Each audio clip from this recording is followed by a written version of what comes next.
I'm doing chapter 6 extra credit for separation of variables. Okay, let's start with a practice problem. So let's make the first practice problem. dy dx equals 3x squared times e to the negative y. So we're just trying to find the solution of the general solution of this. So first, let's put all the y's on one side and all the x's on the other. Let's multiply by e to the positive y on both sides equals, and then I'll multiply by dx on both sides. I'll bring it to the right side, 3x squared dx. Now that I have all the y's on one side, all the x's on one side, I'll just integrate, and I'll do the integration. So e to the y dy is the same thing, so it's just e to the y. And I could put a plus c here, but I'll have a plus c on this side anyway. And then here, I'll have 3x squared. So taking the integral, I'll add 1 to the 2. I'll get 3. And then I'll have this whole thing divided by that exponent 3 plus c, because that's the constant of integration. So I get e to the y equals x cubed plus c. But I'm not done yet because I need to solve for y, basically. So let's take the natural log of both sides.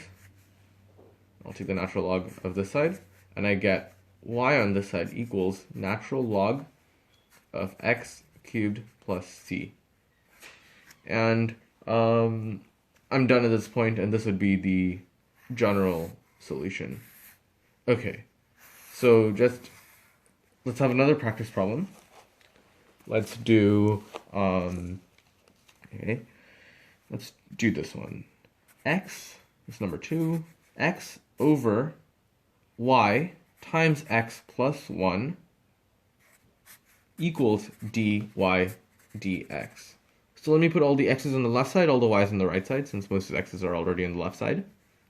X over x plus 1 dx, multiplied by dx on both sides, equals, multiplied by y on both sides, y dy.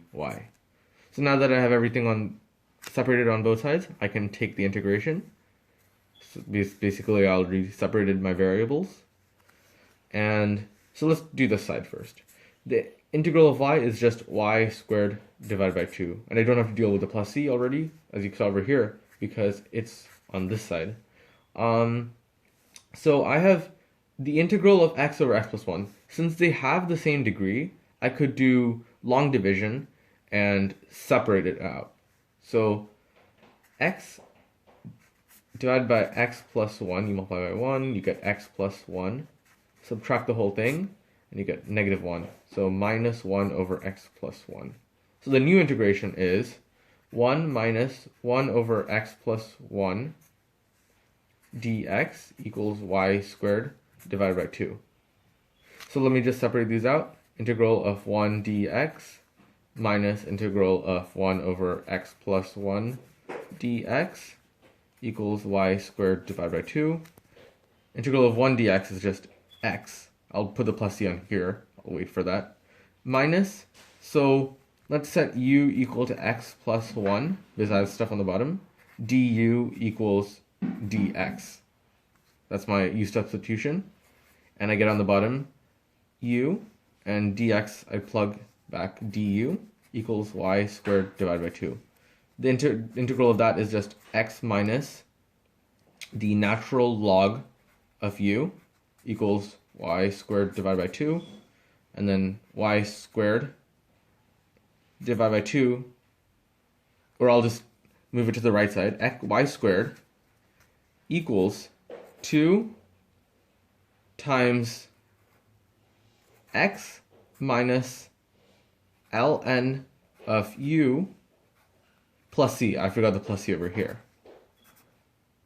And now let me just plug u back in. Y squared equals 2 times x minus natural log of x plus 1 plus c.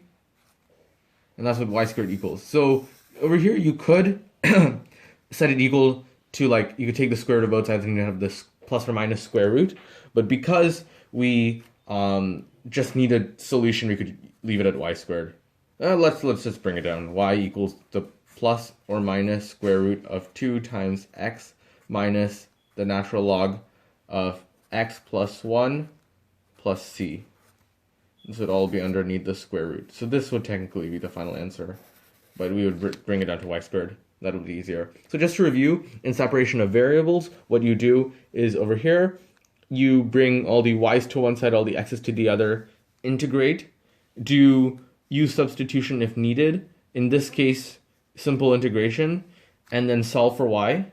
And then in this case, you would do long division, basically make your integral as easy as possible. So we took the long division, we did use substitution, and then we finally solved for y by taking by using natural logs. Okay, thank you.